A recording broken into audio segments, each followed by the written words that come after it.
ప్రభును రక్షకుడైన యేసుక్రీస్తు నామంలో మీకు శుభములు తెలియజేస్తున్నా.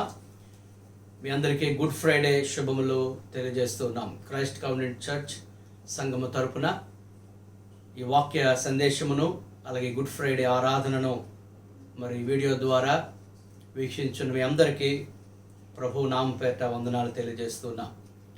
మరి గుడ్ ఫ్రైడే ఆరాధనను ప్రార్థనతో మనము ప్రారంభించుకుందాం. దయచేసి మీరున్న స్థలములలో మీరు తల్ల వంచి ప్రార్థనలో ఏకీభించవలసిందిగా కోరుతున్నాం. ప్రేమగల తండ్రి, కృపగల ప్రభా, నీ పరిశుద్ధ నామానికి వందనాలు చెల్లిస్తూ ఉన్నాం. పాపముల చేతను అపరాధముల చేతను చచ్చిన వారమై నిత్యము మండే అగ్నిగుండానికి వెళ్ళవలసిన మమ్ములను నీ కుమారుడైన యేసుక్రీస్తు వారు కల్వరి శిలువలో చేసిన త్యాగము ద్వారా, ఆయన చేసిన యాగము ద్వారా మమ్ములను క్షమించి మాకు పాప క్షమాపణ అనుగ్రహించి పరలోకమునకు వారసులుగా చేసిన విధానం బట్టి వందనాలు. మా కొరకు మరణించి సమాధి చేయబడి మూడవ దినమున తిరిగి లేచిన పునరుత్థానుడైన యేసయ్య నామములో మీ వద్దకు వస్తూ ఉన్నాం. ఈ గుడ్ ఫ్రైడే ఆరాధనను ఈ రీతిగా మరి జరిపించుటకు మీరు ఇచ్చిన అవకాశం బట్టి వందనాలు. అలాగే మాతో పాటు ఈ ఆరాధనలో పాల్పొంపులు పొందుతున్న ప్రతి ఒక్క నీ బిడ్డలను జ్ఞాపకం చేసుకోండి. ఈ ఆరాధన నామానికి మహిమకరంగా జరిగించుకోండి. నీ వాక్యం ద్వారా అందరితో మీరు మాట్లాడి దర్శించమని, ఈ యొక్క శుభ శుక్రవారపు దీవెనలు మాకు అనుగ్రహించమని యేసు నామమున అడుగుచున్నాము మా పరమ తండ్రి. ఆమేన్. ఆమేన్. ప్రియ దేవుని పిల్లారా, మరి గుడ్ ఫ్రైడే ఆరాధనను మనము ప్రార్థనతో ప్రారంభించుకున్నాం. ఈ సమయంలో కొద్ది పాటలు పాడుకొని దేవుని నామాన్ని మహింపరచుదాం. మొదటిగా, జీవింతు నేను ఇక మీదట నా కొరకే కాదు, యేసు కొరకే జీవింతును, నన్ను ప్రేమించిన ప్రియ యేసు కొరకే, నాకే ప్రాణమిచ్చిన ప్రభు యేసు కొరకే జీవింతును అనే పాట పాడుకొని దేవుని నామాన్ని మహింపరచుదాం. ఒకవేళ ఈ పాట మీకు వచ్చినట్లయితే మాతో పాటు కలిసి మీరున్న స్థలములలో ఏకీభవించి పాడవలసిందిగా కోరుతూ ఉన్నాను.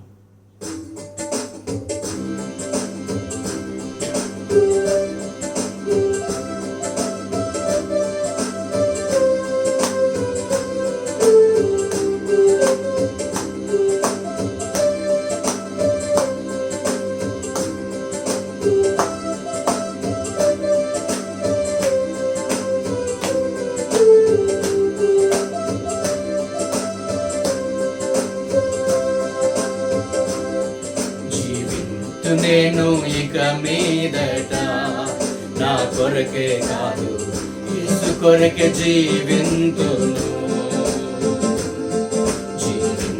నేను ఇక మీదట నా కొరకే కాదు, యేసు కొరకే జీవింతును.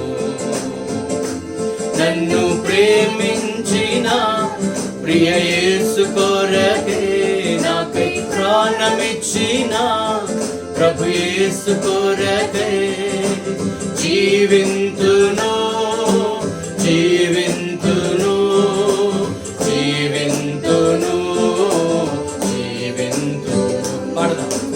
జీవింతును జీవింతును జీవింతును జీవింతును జీవింతు నేను ఇక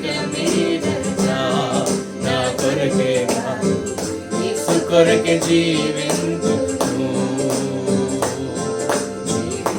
నేను ఇక మీదట నా కొరకే కాదు, యేసు కొరకే జీవింతును. శ్రమైన బాధైన హింసైన కరువైన ఎదురైన ఉన్నవైన రాబో ఉన్నవైన అధికారులైన ఎత్తైన లోతైన శ్రమైన బాధైన హింసైన కరువైన ఎదురైన ఉన్నవైన రాబో ఉన్నవైన అధికారులైన ఎత్తైన లోతైన నన్ను ఎడబాపునా ప్రభు ప్రేమ నుండి, నన్ను విడిపోదునా ప్రభు నీడ నుండి. జీవింతును నా యేసుతో జయమిచ్చును. నా యేసుడే జీవింతును. నా యేసుతో జయమిచ్చును. నా యేసుడే జీవింతు నేను ఇక మీదట. నా కొరకే కాదు యేసు కొరకే జీవింతును. జీవింతు నేను ఇక మీదట. నా కొరకే కాదు యేసు కొరకే జీవింతును. నీ ఉన్నత పిలుపుకు లోబడుతుంది. గురి వైపు బహుమానము పొందగ పరుగెడు. వెనుకున్నవన్నీ మరతు ముందున్న వాటి కొరకేనే వేగిరపడుదు. నీ ఉన్నత పిలుపుకు లోబడుతుంది. గురి వైపు బహుమానము పొందగ పరుగెడుతుంది. వెనుక ఉన్నవన్నీ మరతును ముందున్న వాటి కొరకేనే వేగిరపడుదును. నన్ను ప్రేమించిన యేసుని చూతును. నాకై ప్రాణమిచ్చిన నీ వెంబడింతును. నన్ను ప్రేమించిన యేసుని చూతును. నాకై ప్రాణమిచ్చిన ప్రభుని వెంబడింతును. గురి వైపుకే పరుగెడుదును. వెనుదిరుగను వెనుదిరుగను. గురి వైపుకే పరుగెడుదును. వెనుదిరుగను వెనుదిరుగను. జీవింతు నేను ఇక మీదట. నా కొరకే కాదు యేసు కొరకే జీవింతును. జీవింతు నేను ఇక మీదట. నా కొరకే కాదు యేసు కొరకే జీవింతును. నన్ను ప్రేమించిన ప్రియ యేసు కొరకే నాకై ప్రాణమిచ్చిన ప్రభు యేసు కొరకే జీవింతును. జీవింతును జీవింతును జీవింతును జీవింతును జీవింతును జీవింతును జీవింతు నేను ఇక మీదట. నా కొరకే కాదు యేసు కొరకే జీవింతును. జీవింతు నేను ఇక మీదట. నా కొరకే కాదు యేసు కొరకే జీవింతును. దేవుని నామానికి మహిమ కలుగునుగాక. మన కొరకు కలువరి సిలువలో తన ప్రాణాన్ని అర్పించిన యేసు కొరకే మనం జీవించవలసి ఉంది. శ్రమ అయినా, బాధ అయినా, హింస అయినా, కరువైనా, మరి ఏది ఎదురైనా సరే, రాబోవునవి ఉన్నవి, అధికారులు, ఎత్తైన లోతైన ఏది కూడా ప్రభు ప్రేమ నుండి మనల్ని వేరు చేయలేదు. ఆయన ప్రేమను జ్ఞాపకం చేసుకుంటూ ప్రభు కొరకు మనం బ్రతుకుదాం. ఈ సమయంలో మరి యొక్క పాట పాడుకుందాం ప్రియులారా. కల్వరి ప్రేమను తలంచినప్పుడు కలుగుచున్నది దుఃఖం, ప్రభువా నీ శ్రమలను ధ్యానించినప్పుడు పగులుచున్నది హృదయం అనే పాట పాడుకొని దేవుని నామాన్ని మహిమపరచుదాం.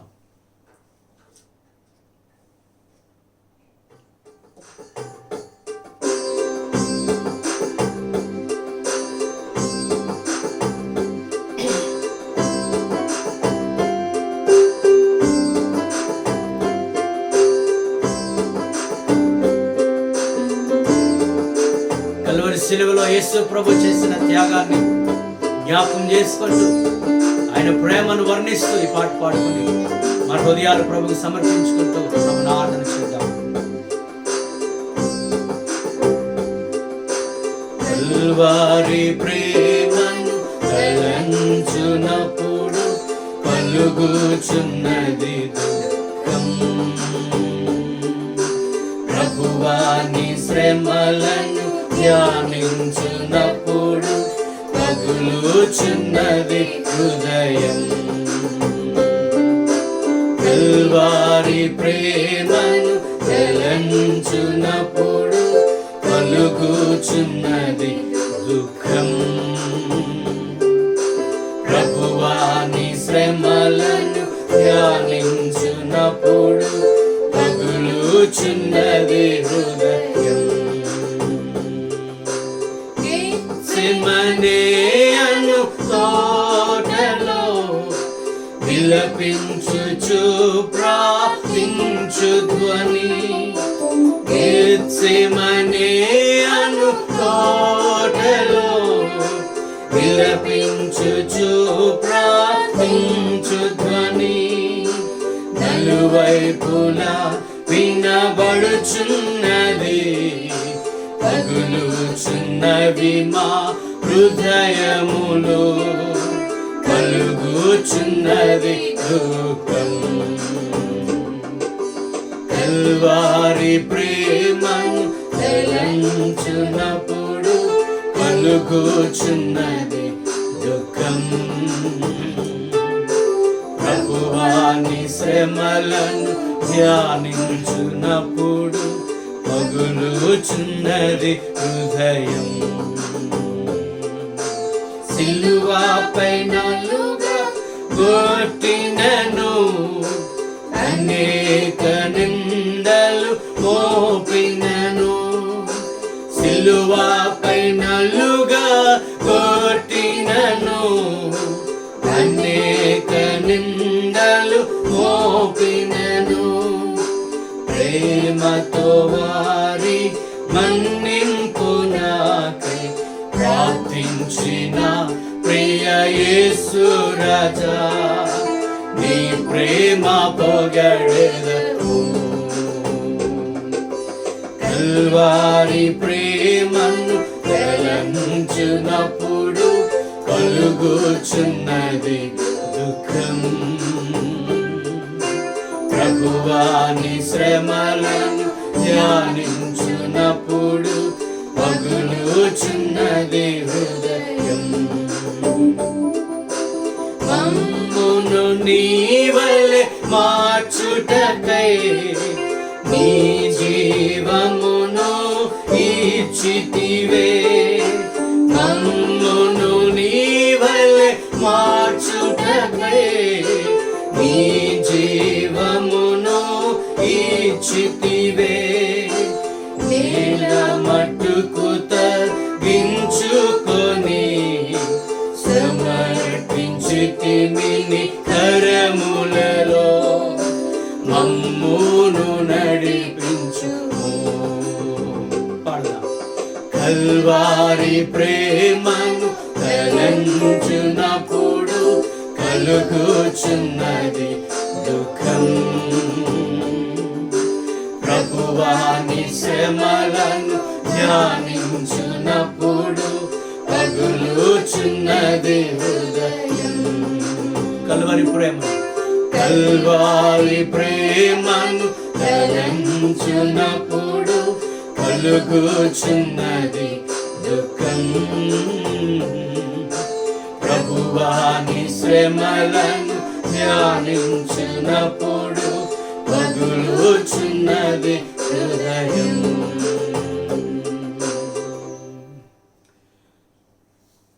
కల్వరి శిలువలో యేసు క్రీస్తు వారు మన కొరకు పడిన శ్రమ, ఆయన పడిన ప్రయాస, ఆయన చేసిన త్యాగం, యాగం మనం జ్ఞాపకం చేసుకుంటుంటే మన హృదయము సంతోషముతో, ఆనందముతో ప్రభు చేసిన ఘనకార్యం బట్టి తలంచుకుంటూ ఉప్పొంగిపోతూ ఉండగా మన హృదయాలు ప్రభువుకి సమర్పించుకొని మరి కొద్ది క్షణాలు ప్రభువుని ఆరాధన చేద్దాం. మీరున్న స్థలములలోనే ఈ యొక్క పాటతో పాటు మీరు ఏకీభవించి ప్రభువుని ఆరాధించుదాం. మన జీవనాధారము, మన ప్రాణాధారము మన ప్రభువే. మన కొరకు బలి వేయడానికి గొర్రెపిల్లగా యేసుక్రీస్తు లోకానికి ఆయన వచ్చాడు. ఆయన మన కొరకు ప్రాణత్యాగాన్ని చేశాడు. ఆయన మన కొరకు మరణించి సమాధి చేయబడి 3వ దినమున తిరిగి లేచాడు. ఆయన మరలా మన కొరకే మరలా రాబోతూ ఉన్నాడు. మరి తప్పిపోయిన మనల్ని వెతికి రక్షించిన యేసయ్యను మనం హృదయపూర్వకంగా ఆరాధించుదాం. మంచి కాపరి తన గొర్రెల కొరకు ప్రాణము పెట్టునన్నట్లు మనమందరము త్రోవ తప్పిన గొర్రెల వలె నరకానికి వెళ్ళిపోతూ ఉండగా యేసుక్రీస్తు వారు మన కొరకు తన ప్రాణాన్ని ఇచ్చారు. ఆయన ప్రాణ త్యాగాన్ని జ్ఞాపకం చేసుకుంటూ ఆయన హృదయపూర్వకముగా ఆరాధన చేద్దాం. ప్రతి ఒక్కరు కూడా కళ్ళు మూసుకుని హృదయపూర్వకముగా దేవుని నామమును మహిమపరచుదాం. హల్లెలూయా, హల్లెలూయా. స్తోత్రం, స్తోత్రం, స్తోత్రం, స్తోత్రం, స్తోత్రం. నా జీవం నా సర్వం నీకే దేవా అనే పాట పాడుకుని దేవుని నామాన్ని మహిమపరచుదాం.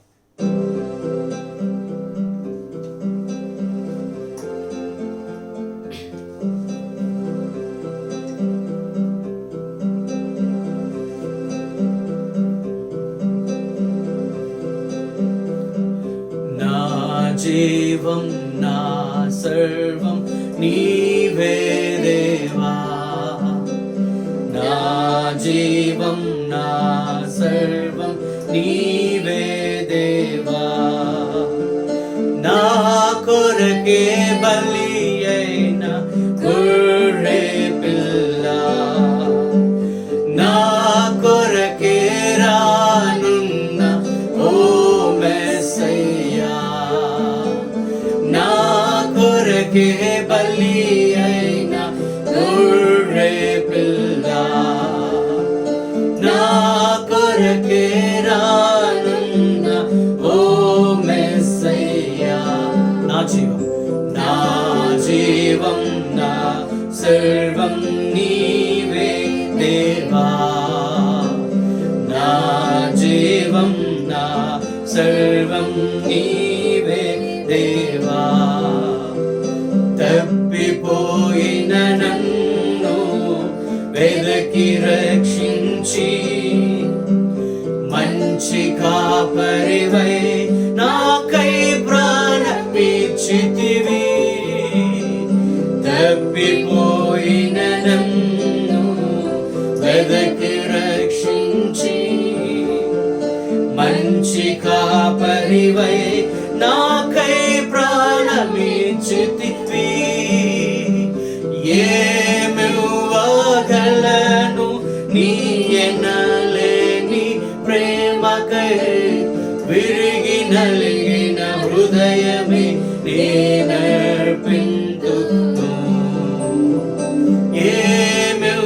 ఏమివ్వగలను నీ ఎనలేని ప్రేమకై విరిగి నలిగిన హృదయమే నేనర్పింతును. నా జీవం నా సర్వం నీవే దేవా, నా జీవం నా సర్వం నీవే దేవా. తప్పిపోయిన నన్ను వెదకి రక్షించి మంచి కాపరివై నాకై ప్రాణమిచ్చితివి. తప్పిపోయిన నన్ను వెదకి రక్షించి మంచి కాపరివై నాకై ప్రాణమిచ్చితివి. ఏమివ్వగలను నీ ఎనలేని ప్రేమకై విరిగి నలిగిన హృదయమే నేనర్పింతును. ఏమివ్వగలను నీ ఎనలేని ప్రేమకై విరిగి నలిగిన హృదయమే నేనర్పింతును. నా జీవం నా సర్వం నీవే దేవా, నా జీవం నా సర్వం నీవే దేవా. నా కొరకే బలి అయిన గొర్రె పిల్ల,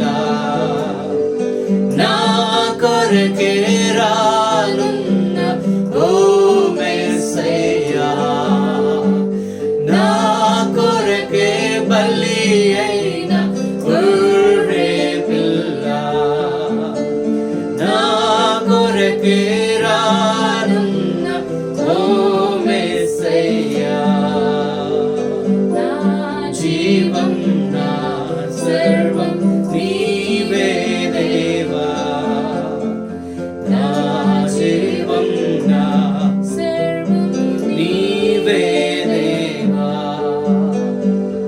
అవును, మన అతిక్రమ క్రియలను బట్టి అతడు గాయపరచబడెను, మన దోషములను బట్టి నలుగుగొట్టబడెను, మన సమాధానార్థమైన శిక్ష అతని మీద పడెను. అతడు పొందిన దెబ్బల చేత మనకు స్వస్థత కలుగుచున్నది. మనమందరము గొర్రెల వలె త్రోవ తప్పిపోతుంది, మనలో ప్రతి వాడును తనకిష్టమైన త్రోవకు తొలగెను. యెహోవా మన అందరి దోషమును అతని మీద మోపెను. అతడు దౌర్జన్యమునందెను, బాధింపబడినను అతడు నోరు తెరవలేదు. వదకు తేబడి గొర్రె పిల్లయు, బొచ్చు కత్తిరించు వాని ఎదుట గొర్రెయు మౌనముగా నున్నట్లు అతడు నోరు తెరవలేదు. అవును పిల్లారా, యేసుక్రీస్తు వారు మన కొరకు వదకు తేబడిన గొర్రె పిల్ల మౌనంగా ఉండినట్లు, బొచ్చు కత్తిరించు వాని ఎదుట గొర్రె పిల్ల మౌనముగా ఉన్నట్లు యేసుక్రీస్తు వారు మన కొరకు మౌనముగా కల్వరి సిలువలో ఆయన యాగం అయిపోయాడు, బలి యాగం అయిపోయాడు. తనను ముండ్ల కిరీటము పెట్టబడింది, కాళ్ళల్లో చేతుల్లో మేకులు కొట్టబడ్డాయి, ప్రక్కలో బల్లెము పొడవబడింది. ఒకటితో 40 కొరడా దెబ్బలు అప్పటికే ఆయన తిని ఉన్నాడు. ఆయన హింసించబడ్డాడు, దూషించబడ్డాడు, ద్వేషించబడ్డాడు, తృణీకరించబడ్డాడు.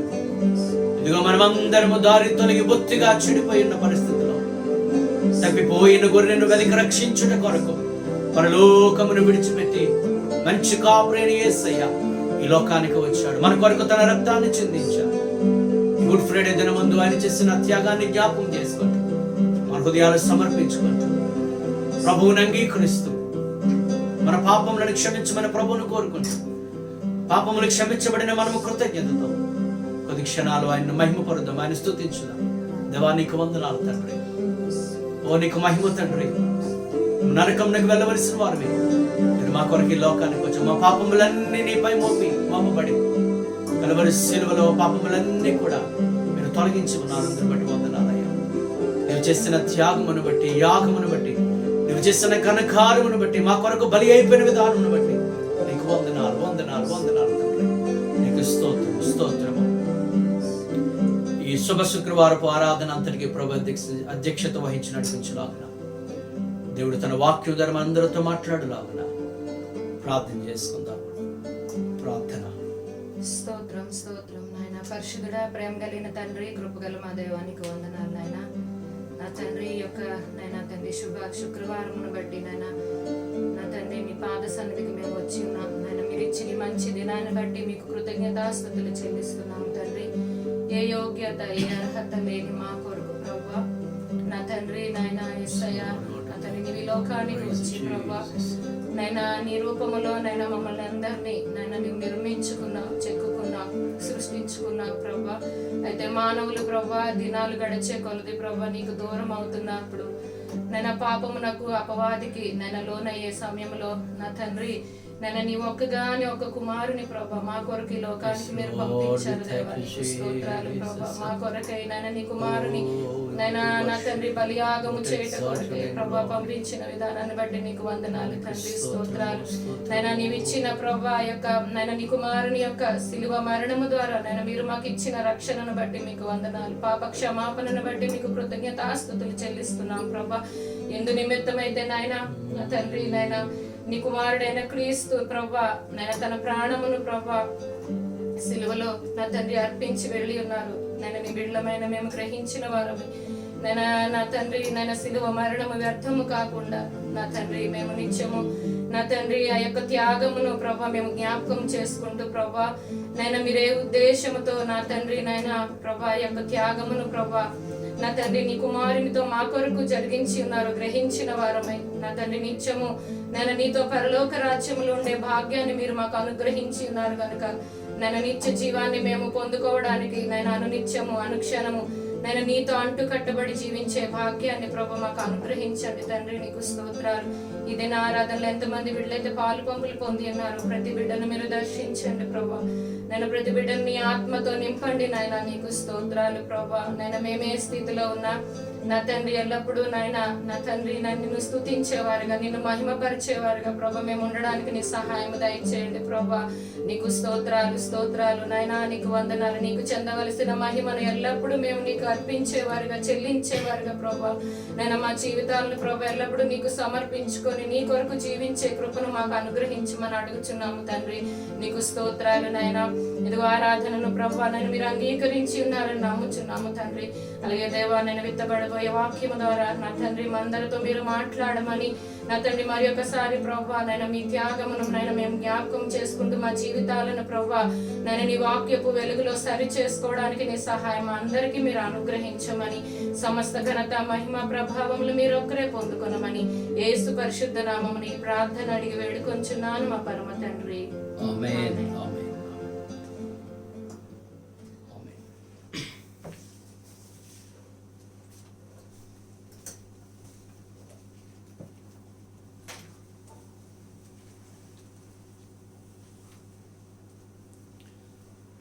దేవుని పరిశుద్ధ నామమునకు మహిమ కలుగునుగాక. ఈ సమయంలో ఈ గుడ్ ఫ్రైడే ఆరాధనకు ప్రేమపూర్వకంగా మరొకసారి మిమ్మల్ని అందరినీ ఆహ్వానిస్తూ ఉన్నాము. ఇంతవరకు దేవుణ్ణి మనం ఆరాధన చేస్తాం, దేవుని స్తుతించాం. యేసుక్రీస్తు వారు కల్వరి శిలువలో ఆయన చేసిన త్యాగాన్ని గురించి, ఆయన చూపిన అత్యధికమైన ప్రేమను గురించి వర్ణిస్తూ మరి స్తుతి ఆరాధనకు ఆయన పాత్రుడని, మహిమ ఘనత ప్రభావములు పొందుటకు ఆయనే అర్హుడని మనం గమనించిన వారమై మన హృదయములను ప్రభువుకి సమర్పించుకుంటూ మరి హృదయపూర్వకముగా దేవుని యొక్క వాక్యాన్ని మనము ధ్యానం చేద్దాం. ప్రియులారా, ప్రపంచమంతా కూడా ముఖ్యముగా క్రైస్తవ సమాజము మరి ఈరోజు గుడ్ ఫ్రైడే లేదా శుభ శుక్రవారాన్ని మరి ఆచరిస్తూ ఉన్నారు. నిజానికి చాలామందికి ఇది ఒకవేళ అర్థం కాని వారికి ఇది సాడ్ ఫ్రైడేగా లేదా బ్యాడ్ ఫ్రైడేగా వారికి ఉండొచ్చు. అది విచారంతో కూడినదని లేకపోతే చెడు శుక్రవారం అని మనం అనుకోవచ్చు. కానీ నిజానికి it's not a bad Friday or sad Friday, but it is good Friday. ఇది మంచి శుక్రవారం, శుభ శుక్రవారం. ఎందుకు ఇది శుభ శుక్రవారం అయింది అని అంటే, సంవత్సరముల తరబడి మరి ప్రజలు వేచి ఉన్న గొప్ప ఘనమైన కార్యము, మానవ జీవితంలో ఉన్న చాలా విపరీతమైన లేదా భయంకరమైన సమస్యగా ఉన్న పాపపు సమస్యకు పరిష్కారము జరిగిన రోజు ఈ గుడ్ ఫ్రైడే. మరి సంవత్సరాల తరబడి ప్రజలు మమ్మను పాపము నుంచి ఎవరు విడిపిస్తారు, నిత్యమండి అగ్నిగుండము నుంచి ఎవరు తప్పిస్తారు అని ఎదురు చూస్తున్న క్రమములో ఎంతోమంది రాజులు, చక్రవర్తులు, మరెంతోమంది గొప్ప గొప్ప వారి భూమి మీద ఉద్భవించారు. మరి అనేక మంది ప్రవక్తలు వచ్చారు, మరి అనేక మంది సేవకులు వచ్చారు, అనేక మంది గొప్ప గొప్ప నాయకులు ఉద్భవించారు. కానీ మరి యేసుక్రీస్తు వారు ఒక్కరే మన కొరకు ఆయన కల్వరి శిలువలో ఆయన చేసిన ప్రాణత్యాగము ద్వారా మన పాపం నుంచి ఆయన విడిపిస్తూ ఉన్నాడు. లేఖనములు నెరవేరు నిమిత్తము, లేఖనము నెరవేరుటకై ఆయన లేఖనముల ప్రకారమే ఆయన మరణించాడు. లేఖనముల ప్రకారం ఆయన సమాధి చేయబడ్డాడు. లేఖనముల ప్రకారము ఆయన 3వ దినమున తిరిగి లేచాడు. ఆయన జన్మించడానికి ముందు లేఖనాలు చెప్పబడ్డాయి, ప్రవచనాలు చెప్పబడ్డాయి. ఆ ప్రవచనాలన్నీ నెరవేర్చబడ్డాయి. మరి ఆయన పరిచర్య జరిగిస్తున్నప్పుడు లేఖనాలు నెరవేర్చబడ్డాయి. ఆయన మరణము కూడా లేఖనాల ప్రకారమే. ఆయన సమాధి చేయబడి 3వ దినమున తిరిగి లేవడం కూడా లేఖనాల ప్రకారమే జరిగిందని మనం గమనించాలి. అంచేత యేసుక్రీస్తు వారు కల్వరిలో చేసిన త్యాగాన్ని మనం గమనిస్తూ ఈరోజు గుడ్ ఫ్రైడేగా లేదా శుభ శుక్రవారం లేదా మంచి శుక్రవారంగా మరి దేవుని ప్రజలు మరి దీనిని ఆచరిస్తూ ఉన్నారు. గుడ్ ఫ్రైడే సందర్భంగా కొద్ది నిమిషాలు దేవుని యొక్క వాక్యాన్ని మనము ధ్యానం చేద్దాము. పరిశుద్ధాత్మ దేవుడు నాకు ఇచ్చిన సందేశాన్ని మీ ఎదుట నేను ఉంచాలని నేను కోరుతూ ఈ మాటలు నేను ప్రకటిస్తూ ఉన్నాను. గలతీయులకు రాసిన పత్రిక, అపోస్తలుడైన పౌలు గలతీయులకు రాసిన పత్రికలో కొన్ని మాటలు మనము ధ్యానం చేద్దాం. గలతీయులకు రాసిన పత్రిక 6వ అధ్యాయము 14వ వచనములో ఈ విధంగా వ్రాయబడింది. అయితే మన ప్రభు అయిన యేసు క్రీస్తు సిలువ యందు తప్ప మరి దేని యందును అతిశయించుట నాకు దూరమవును గాక, దాని వలన నాకు లోకమును లోకమునకు నేనును సిలువ వేయబడి ఉన్నాము. అపోస్తలుడైన పౌలు యేసు క్రీస్తు దర్శనాన్ని పొందుకొని రక్షణ పొంది అపోస్తలుగా మార్చబడి అనేక ప్రాంతాలకు వెళ్ళి సంఘాలు స్థాపించి అనేక మంది నాయకులను తయారు చేసి గొప్ప పరిచర్య చేసిన అపోస్తలుడైన పౌలు అంటున్నాడు, నాకు ఏదైనా అతిశయ కారణం ఉంది అని అంటే అది మన ప్రభువు అయిన యేసు క్రీస్తు సిలువ తప్ప మరి దేని యందు కూడా నేను అతిశయించును అని అంటూ ఉన్నాడు. ప్రియులారా, లోకంలో మనం చూస్తే ఇర్మియా గ్రంథం 9వ అధ్యాయం 23-24 వచనాలు గమనిస్తే కొందరు వారికున్న జ్ఞానమును బట్టి అతిశయిస్తారట, కొందరు వారికున్న శౌర్యమును బట్టి బలమును బట్టి అతిశయిస్తారు, మరికొందరేమో వారికున్న ఐశ్వర్యమును బట్టి వెండి బంగారులను బట్టి ధనధాన్యాలు బట్టి వారు అతిశయిస్తారు. అది అక్కడ వ్రాయబడింది, జ్ఞాని తన జ్ఞానమును బట్టి కానీ, శూరుడు తన శౌర్యమును బట్టి కానీ, ఐశ్వర్యవంతుడు తన ఐశ్వర్యం బట్టి కానీ అతిశయించకూడదు. ఇది ఆజ్ఞ. ప్రియులారా, మనం అతిశయించడానికి దేని యందు కూడా మనం అతిశయించడానికి వీల్లేదు. కానీ ఒకవేళ మనం అతిశయించవలసి వస్తే కేవలము దేవుని నామమును బట్టి, ప్రభువును బట్టి, ఇంకా చెప్పాలంటే యేసు క్రీస్తు వారి యొక్క సిలువను బట్టి మనం అతిశయించవలసి ఉంటున్నాం. అది అందుకే అపోస్తలుడైన పౌలు అంటూ ఉన్నాడు, అతనికి గొప్ప జ్ఞానము కలిగి ఉన్న, అతనికి ధర్మశాస్త్రం బాగా తెలిసిన, అతడు ఉన్నతమైన స్థితిలో ఉన్నప్పటికీ అంటూ ఉన్నాడు, ఇవన్నీ కూడా నాకు అతిశయ కారణము కాదు, కానీ యేసు క్రీస్తు సిలువ మాత్రమే నాకు అతిశయ కారణమని పౌలు చెప్తూ ఉన్నాడు. అవును పిల్లారా, మనకు అతిశయించవలసింది ఏదైనా ఉంది అని అంటే యేసు క్రీస్తు వారి యొక్క సిలువను బట్టి మనం అతిశయించాలి. కొరింథీయులకు రాసిన మొదటి పత్రిక 1వ అధ్యాయం 18వ వచనంలో అదే అపోస్తలుడైన పౌలు ఇలాగ చెప్తూ ఉన్నాడు, సిలువను గూర్చిన వార్త నశించుచున్న వారికి వెర్రితనము గాని రక్షించబడుచున్న మనకు దేవుని శక్తి.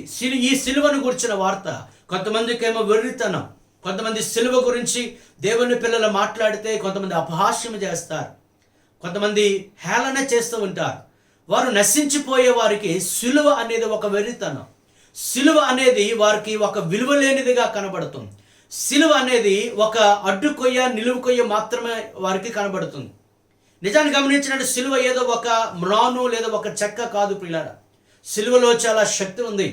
అది నశించిపోయే వారికి, నరకానికి పోయే వారికి సిలువ విలువ తెలియదు కనుక అది వారికి వెర్రితనముగా కనబడుతుంది. కానీ రక్షింపబడుచున్న మనకు అది దేవుని శక్తి, రక్షించబడుచున్న మనకు అది దేవుని శక్తి. గమనించాలి, సిలువను గూర్చిన వార్త అది దేవుని శక్తి కనుక దాన్ని బట్టి నేను అతిశయిస్తానంటున్నాడు అపోస్తలుడైన పౌలు. మరి అదే అధ్యాయంలో 24వ వచనంలో ఏమంటున్నాడంటే, ఆయన యూదులకు ఆటంకముగాను అన్యజనులకు వెళ్తనముగాను ఉన్నాడు, కానీ యూదులకేమి గ్రీసు దేశస్తులకేమి పిలువబడిన వారికే క్రీస్తు దేవుని శక్తియును దేవుని జ్ఞానమునై ఉన్నాడు. 18వ వచనంలో అంటాడు, సిలువను గూర్చిన వార్త నశించక వెళ్తనముగా రక్షించబడుచున్న మనకు దేవుని శక్తి. సిలువను గూర్చిన వార్త మనకు దేవుని శక్తి అంటూ ఉన్నాడు. ఇక్కడ అంటాడు, క్రీస్తు దేవుని శక్తియు దేవుని జ్ఞానమై ఉన్నాడు. అంటే క్రీస్తు సిలువపై చేసిన ఆ యాగము లేదా సిలువ మీద యేసుక్రీస్తు చేసిన ఆ గొప్ప కార్యమే ఈరోజు మనకు శక్తి ఉన్నది. పిల్లరా, మరి ఆనాటి కాలంలో అనేక మందికి కూడా సిలువ వేశారు. మరి భయంకరమైన అక్రమాలు చేసిన వారు, అన్యాయాలు చేసిన వారు, పాపాలు చేసిన వారు, దొంగతనాలు చేసిన వారు, అటువంటి వారందరికీ కూడా సిలువ. ఆనాటి కాలం సుమారుగా చరిత్ర చెప్తుంది 30,000 సిలువలు ఆ సమయంలో వాడబడ్డాయి. కానీ పిల్లారా, వారెవ్వరి గురించి మనం చెప్పడం లేదు. కానీ యేసు క్రీస్తుని ఏ సిలువ మీద అయితే వేలాడవేసి ఆయనను చంపి ఉన్నారో, ఏ సిలువ మీద యేసు క్రీస్తు వారు మనకు బలి అయిపోయారో ఆ సిలువ మాత్రమే ఇప్పటికి కూడా చిరస్మరణీయంగా ఉంది. అందుకే సిలువ మనకు శక్తి. Cross is the hope of Christianity. Cross is the hope of Christianity. పిల్లరా, ఈ యొక్క సిలువ అనేది మన యొక్క క్రైస్తవ్యానికి ఒక నిరీక్షణ ఉన్నది. క్రైస్తవ్యానికి అది ఒక పునాది, క్రైస్తవ్యానికి ఒక ప్రాణము వంటిది, క్రైస్తవ్యానికి ఒక గుండె వంటిది సిలువ అని మనం గమనించి, సిలువ లేకుండా మనకు విలువ లేదు. ప్రియారా, అనేకమైన సున్నాలు మనము ఒకవేళ ఉంచినా ఆ సున్నాల పక్కన ఒకటి పెడితేనే తప్ప వాటన్నిటికీ కూడా విలువ ఎలాగూ రాదో, ఈ లోకంలో ఎన్ని ఉన్నా, ఎంత ఉన్నా, ఏమి ఉన్నా, యేసు మన ప్రక్కన లేకపోతే, లేదా సిలువ వేయబడిన యేసు క్రీస్తు మన ప్రక్కన లేకపోతే మనకున్నదంతే వ్యర్థమే. అంచేత ఈరోజు శిలువ శక్తిని మనం జ్ఞాపకం చేసుకుంటూ కొద్ది నిమిషాలు దేవుని యొక్క వాక్యాన్ని మనము ధ్యానం చేద్దాం. పిల్లల శిలువపై యేసు చేసిన కార్యములు ఏంటి, మనము ఏం చేయాలి, శిలువపై యేసు ప్రభు ఎటువంటి కార్యాలు చేశాడు, అయితే మనము ఏం చేయాలి అనే అంశాన్ని గురించి కొద్ది విషయాలు మనం ధ్యానం చేద్దాం. మొదటిగా శిలువపై యేసుక్రీస్తు వారు చేసిన గొప్ప కార్యం ఏంటంటే దేవునికి దూరముగా ఉన్న మానవులను దేవునికి సమీపస్తులుగా చేశాడు. దేవునికి దూరమైపోయిన మానవులను దేవుని యొద్దకు ఆయన తీసుకుని వచ్చాడు. అందుకే ఎఫెసీ పత్రిక 2వ అధ్యాయము 13వ వచనంలో మనం ఈ మాట మనము చదువుతూ ఉన్నాం. 2వ అధ్యాయము 13వ వచనాన్ని మనము ధ్యానం చేద్దాం. బైబిల్ ఉన్నట్లయితే దయచేసి మీ బైబిల్ కూడా తెరిచి చూడవలసిందిగా కోరుతున్నాను.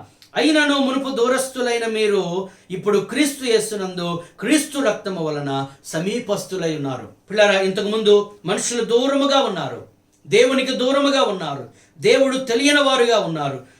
దేవునికి అత్యంత దూరముగా ఉన్న మనుషులను యేసుక్రీస్తు వారు దగ్గరకు తీసుకువచ్చాడు అని మనం గమనించాలి.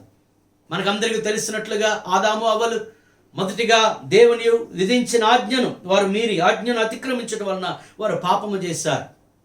ఏ ఏదైనా తోటలో దేవుడు వారిని ఉండి దాన్ని అంతటిని చక్కగా సాగు చేయమని చెప్పాడో, వారు ఎంతో సంతోషంగా ఉండమని చెప్పారో, ఆ యొక్క ఏదైనా తోట నుంచి వారు వెళ్ళగొట్టబడ్డారు, దేవునికి దూరం అయిపోయారు. వారిని దేవునికి దూరం చేసింది ఏంటంటే వారు చేసిన పాపమే. అందుచేత వారు చేసిన పాపమును బట్టి వారు వెళ్ళగొట్టబడ్డారు. ఆదాము అవ్వలు ఏదైనా తోట నుండి మాత్రమే కాక దేవుని నుండి వారు దూరం అయిపోయారు అనే సంగతి మనం గమనించాలి. దేవునితో ఉన్న సహవాసాన్ని వారు కోల్పోయారు, దేవునితో ఉన్న సంబంధాన్ని వారు కోల్పోయారు, దేవునితో ఉన్న ఆ యొక్క అనుబంధాన్ని వారు కోల్పోయారు. ప్రతి చల్లపోట వేళ దేవుడు ఏదైనా తోటలను దిగివచ్చి వారితో సహవాసం చేసి చక్కగా వారితో మాట్లాడేవాడు, వారితో సంభాషణ చేసేవాడు. కానీ వారి పాపము వలన వారు దేవునికి దూరం అయిపోయారు. యెషయా 59వ అధ్యాయము 1-2 వచనాలు మనం గమనించినట్లయితే, రక్షింప నేరకు ఉండినట్లు ఆయన హస్తములు కొరుచు కాలేదు, విన నేరకు ఉండినట్లు ఆయన చెవులు మందము కాలేదు. కానీ మీ దోషములు మీకును మీ దేవునికి అడ్డముగా వచ్చెను అని అంటాడు. మీ పాపములో ఆయన ముఖమును మరుగు చేశాను. మానవుడు దేవుని చూడాలనుకుంటున్నాడు, మానవుడు దేవునితో ఉండాలనుకుంటున్నాడు, మానవుని దేవుని యొద్దకు వద్దామనుకుంటున్నాడు. కానీ దేవుని ముఖము అతనికి మరుగు చేయబడింది. పిల్లారా, మానవుడు దేవుని చేరుకోలేకపోతూ ఉన్నాడు, పాపములు అడ్డుగా వచ్చేసాయి. కానీ మరి యేసుక్రీస్తు వారు దేవునికి నరులకు ఒక మధ్యవర్తిగా, 100% ఆయన దేవునిగా, అలాగే 100% మానవునిగా, అనగా దైవ మానవునిగా, అటు దేవునికిని ఇటు మానవులకును ఒక మధ్యవర్తిగా ఉండి మనందరి పాపములను ఆయన తీసివేశాడు. కొలస్సీలకు రాసిన పత్రిక 2వ అధ్యాయములో మనం ఈ మాటలు మనం గమనించవచ్చు. పిల్లలు, కొలస్సీలకు రాసిన పత్రిక 2వ అధ్యాయము 13-15 వచనాలు మనం గమనించినట్లయితే ఈ విధంగా రాయబడింది. మరియు అపరాధముల వలనను శరీరమందు సున్నతి పొందక ఉండుట వలనను మీరు మృతులై ఉండగా దేవుడు రాతరూపకమైన ఆజ్ఞల వలన మన మీద రుణముగాను మనకు విరోధముగాను నుండిన పత్రమును మేకులతో సిలువకు కొట్టి దాని మీద చేవు రాతను తుడిచివేసి మనకు అడ్డము లేకుండా దానిని ఎత్తివేసి మన అపరాధములన్నిటినీ క్షమించి ఆయనతో కూడా మిమ్మల్ని జీవింపజేసెను. ఆయన ప్రధానులను అధికారులను నిరాయుధులుగా చేసి సిలువ చేత జయోత్సవముతో వారిని పట్టి తెచ్చి బాహాటముగా వేడుకకు కనపరచును. ఇక్కడ మనం చదవబడిన లేఖనాలు చూస్తే పిల్లారా, మనకు విరోధముగా, మనకు రుణముగా ఒక పత్రము ఉన్నది, అది మేకులతో సిలువకు కొట్టబడింది. పిల్లరా, మనమందరము పాపము చేస్తాం, దేవుని విరోధకరముగా జీవించాం. మన పాప రుణము తీర్చబడవలసి ఉంది. పాప రుణము పోవాలంటే ప్రాయశ్చిత్తము చేయబడవలసి ఉంది. అందుకే యేసుక్రీస్తు వారు మానవులకు దేవునికి మధ్య ఒక మధ్యవర్తిగా ఆయన ఉండి, పిల్లారా, ఈ పాపములన్నీ కూడా సిలువకు కొట్టి అక్కడ రాయబడింది, దాని మీద చేవు రాతను తుడిచివేసి మనకు అడ్డము లేకుండా వాటిని పూర్తిగా ఎత్తివేశాడు. దేవునికి మానవులకు మధ్య ఉన్న ఆ పాపాలు ఆయన తుడిచివేశాడు, చేవు రాతను తుడిచివేశాడు, మనకు అడ్డము లేకుండా వారిని ఎత్తివేశాడు. ఇర్మియా గ్రంథము 17-22 వచనంలో చూసినట్లయితే పిల్లారా, మనకి విరోధకరముగా దేవునికి విరోధకరముగా మనం చేసిన పాపములన్నీ కూడా, ఇదిగో యోధా గురించి రాయబడింది, యోధా నీవు చేసిన పాపము ఇనుప గంటముతో రాయబడింది, వజ్రపు మొనతో లిఖింపబడి ఉన్నది, హృదయం అనేది పలక మీద చెక్కబడి ఉంది. హృదయం అనేది పలకల మీద చెక్కబడి ఉన్నది. ప్రియులారా, మనం చేసిన పాపాలు, ఒకరు పాపం చేసి మనం మర్చిపోవచ్చు, కానీ పాపములు దేవుడు లెక్కిస్తూ ఉన్నాడు.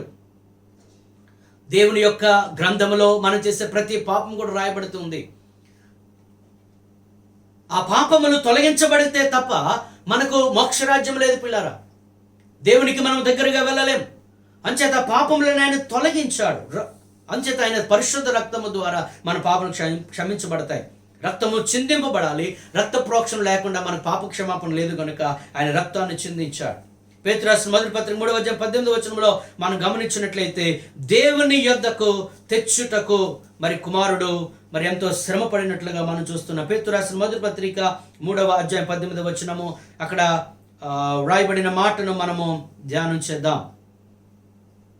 ఏలయనగా మనలను దేవుని యొద్దకు తెచ్చుటకు అనీతిమంతుల కొరకు నీతిమంతుడని క్రీస్తు శరీర విషయంలో చంపబడి ఆత్మ విషయం బ్రతికింపబడే పాపం విషయంలో ఒక్కసారి శ్రమపడిన. ఇక్కడ చదువుతున్నాము, మనలను దేవుని యొద్దకు తెచ్చుట కొరకు యేసుక్రీస్తు మన కొరకు బలియాగం అయిపోయాడు. అంచేత యేసు ప్రభు ఆయన మరణించిన సందర్భంలో కూడా ఆయన గొప్ప కేక వేసి ప్రాణం విడిచాడు. అక్కడ జరిగిన వెంటనే జరిగిన సంఘటన ఏంటంటే దేవాలయపు తెర పైనుండి కిందకు అది చిరిగిపోయింది. అనగా దేవుడే మనకు మానవులకు ఆయనకు మధ్య ఉన్న తెరను ఆయన తొలగించాడు పిల్లారు. ఇప్పుడు ధైర్యముతో దేవుని యొద్దకు మనం వెళ్ళగలము.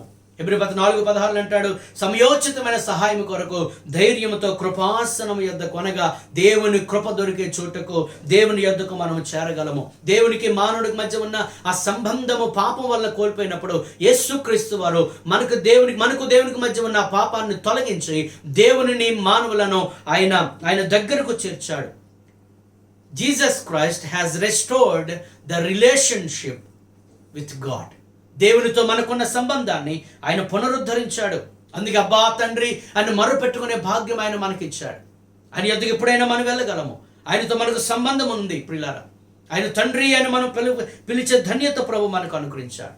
మొదటిగా గమనించినట్లయితే దేవునికి మానవులకి మధ్య ఉన్న పాపం అనే అడ్డుగోడను తొలగించి దేవునికి దూరంగా ఉన్న మానవులను దేవునికి తెచ్చాడు. అంత మాత్రమే కాదు, ఎఫెసీ పత్రిక 2వ అధ్యాయము, ఎఫెసీలకు రాసిన పత్రిక 2వ అధ్యాయము 14-16 చూస్తే దేవునికి మానవులకు మధ్య ఉన్న ఆ దూరము మాత్రమే కాక మనుషులకు మధ్య ఉన్న దూరాన్ని కూడా తొలగించాడు. యూదులు అన్యజనులైన వారిని, సమరయులైన వారిని, మిగతా ప్రజలను వారంతా హీనంగా చూసేవారు. కానీ యేసుక్రీస్తు అడ్డుగోడను కూడా తొలగించాడు. వారంతా తొలగించే వారిని ఒక సంఘముగా, క్రీస్తు శరీరముగా ఆయన ఏర్పరచాడు. అంటాడు, మునుపు మీరు దూరస్తులుగా ఉన్నారు, అయితే ఇప్పుడు సమీపస్తులుగా ఉన్నారు అన్న సంగతి మనం గమనించాలి. పిల్లల శిలువపై యేసు ప్రభు చేసిన గొప్ప కార్యం ఏంటంటే దేవునికి దూరముగా ఉన్న మనుషులను దేవునికి సమీపంగా దేవుడు చేశారు. పిల్లలు ఈరోజు దేవుని చేరుకోవాలని, దేవుని యొద్దకు, దేవునితో మంచి సంబంధం కలిగి ఉండాలని దేవుని ప్రజలు వెతుకుతూ ఉన్నారు. పిల్లారా, ఈ లోక సంబంధం ఏ వెతుకులు ఆట వల్ల ఉపయోగం లేదు కానీ, ఎక్కడెక్కడో దేవుడు ఉన్నాడని పరుగులెత్తుడు వరకు ఉపయోగం లేదు కానీ, మన కొరకు దేవుడే తను తగ్గించుకొని యేసు క్రీస్తుకి లోకానికి వచ్చి మన కొరకు పాపాన్ని, మన కొరకు రక్తాన్ని చెందించాడు.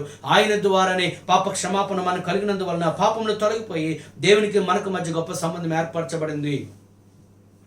రెండవదిగా గమనించినట్లయితే ప్రియులారా, హెబ్రీ పత్రిక 13వ అధ్యాయం 12వ వచనం మనం చూస్తే, యేసు కూడా తన స్వరక్తము చేత ప్రజలను పరిశుద్ధపరచుటక, యేసు కూడా తన స్వరక్తము చేత గవిని వెలుపట ఆయన శ్రమ పొందెను అనే మాట మనం చదువుతున్నాం.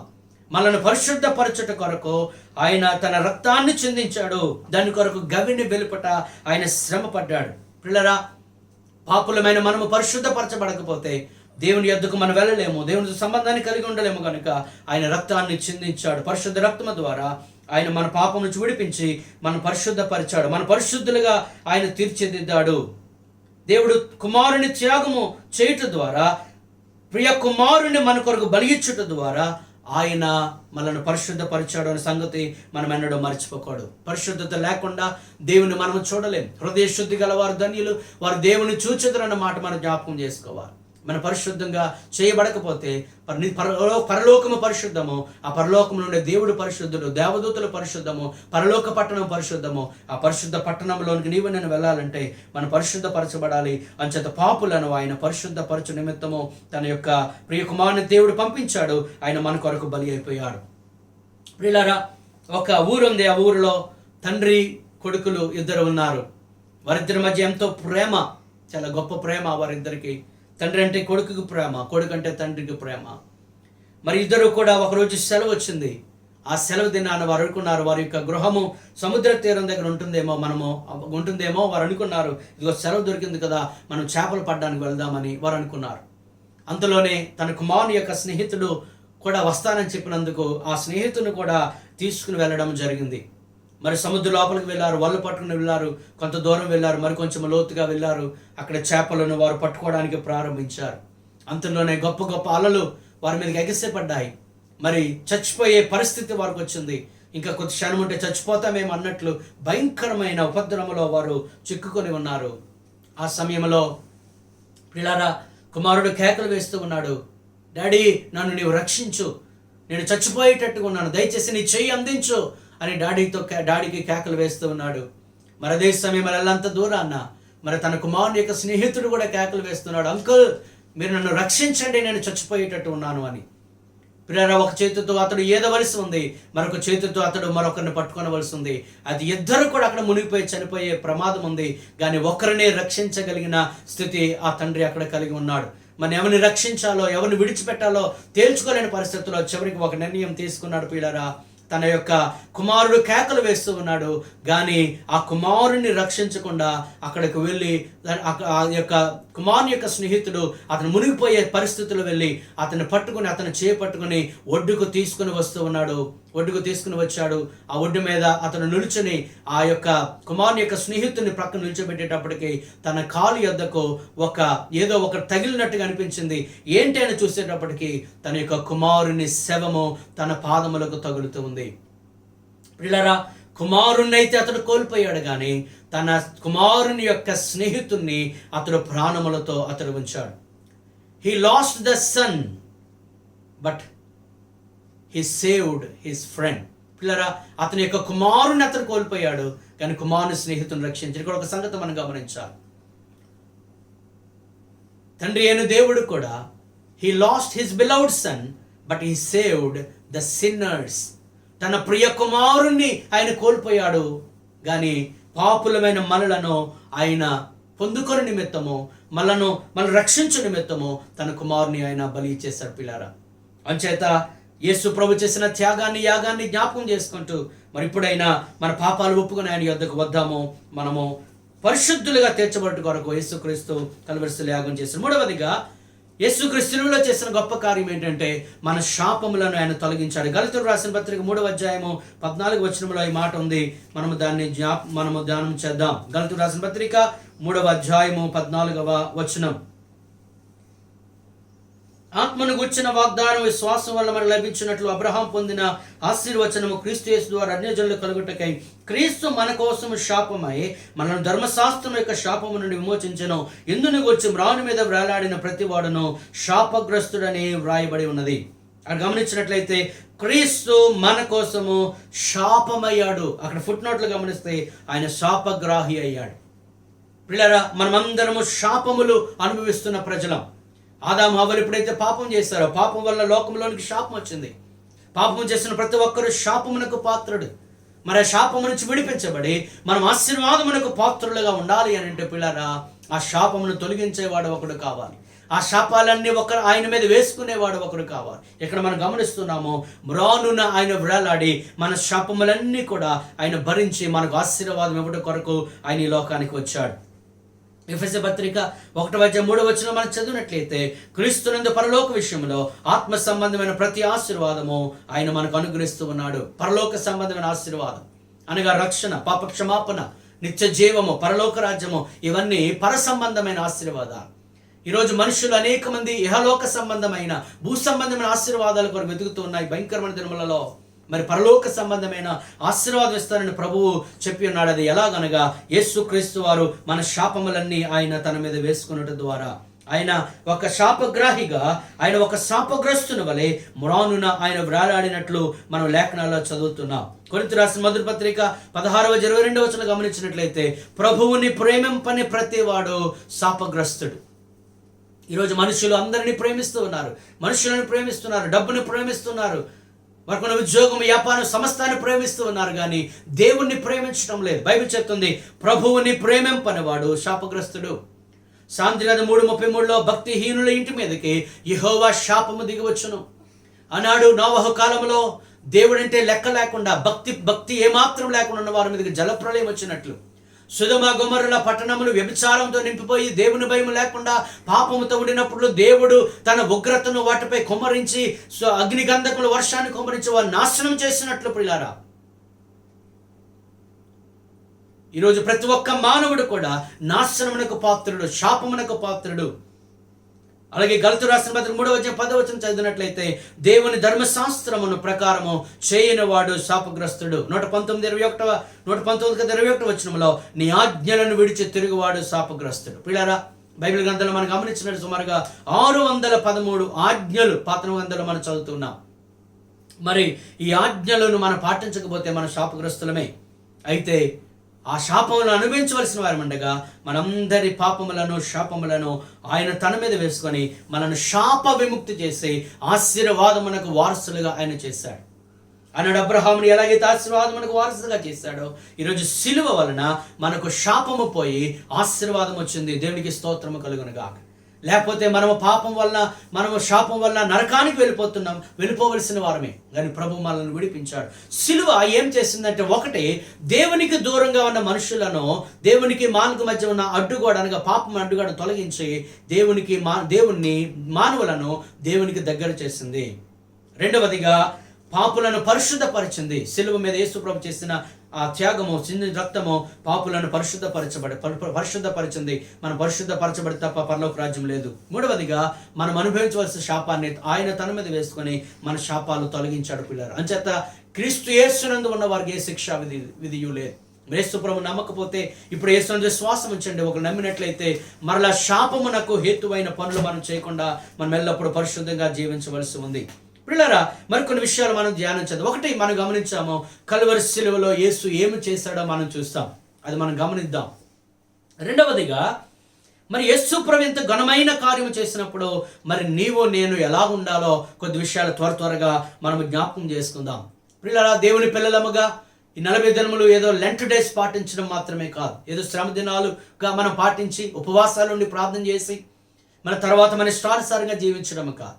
మరి గుడ్ ఫ్రైడే రోజున ఏదో ఒక మెడలో ఒక సిలువ వేసుకోవడం కాదు, లేకపోతే గుడ్ ఫ్రైడే రోజున ఇంకేవేవో ఆచార సంబంధమైన విషయాలు చేయడం కాదు. పిల్లలు, దేవుని పిల్లలకు చాలా ఆచారాలు ఈరోజు ఎక్కువైపోతూ ఉన్నాయి. ఒక్కొక్క రోజును జ్ఞాపకం చేసుకుని ఒక్కొక్క విధముగా మనుషులు చేస్తూ ఉన్నారు. కానీ అవన్నీ కాదు, ఆచారాలు కాదు. కానీ ఈ సిలువ మన జీవితంలో ఘనమైన కార్యాలు చేయాలి. అంచేత సిలువను గురించిన విషయాలు మనం ధ్యానం చేస్తూ, మరి సిలువ విషయంలో మనం ఎలా ఉండాలి అనే విషయాలు ఒక 4 విషయాలు ముందుంచాలని నేను ఆశపడుతున్నాను. మొదటిగా, సిలువ త్యాగమును గ్రహించి మారు మనస్సు పొందాలి. సిలువ త్యాగం, యేసు ప్రభువు కలువరి సిలువలో ఆయన ఎంత త్యాగం చేశాడు మనం జ్ఞాపకం చేసుకొని మనము మారు మనస్సు పొందవలసి ఉంది. యేసు ప్రభువుకి అటువైపు ఇటువైపు మరి దొంగలను వారు వేలాడదీశారు. మరి వారిలో ఒక దొంగ అంటూ ఉన్నాడు, యేసు నిన్ను నీవు రక్షించుకొని మమ్మల్ని కూడా రక్షించు అని అంటూ ఉన్నాడు. కానీ మరి ఒక దొంగ అంటున్నాడు, ఇదిగో మనమైతే పాపము చేస్తాం, ఈ శిక్ష మనకు తగును, కానీ ఈయన ఏ పాపము చేయలేదని చెప్తూ ఉన్నాడు. పిల్లల వెంటనే యేసుప్రభు అంటాడు ఆ దొంగ నుంచి వచ్చి, నేడు నీవు నాతో కూడా పరదేశంలో ఉందువు. ఒక దొంగ ఏమో యేసు ప్రభువుని నిన్ను నీవు రక్షించుకుని నన్ను రక్షించు అంటున్నాడు.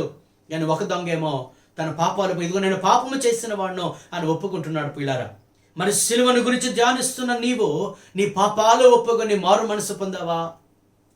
మారు మనసు లేకుండా పరలోక రాజ్యం లేదు.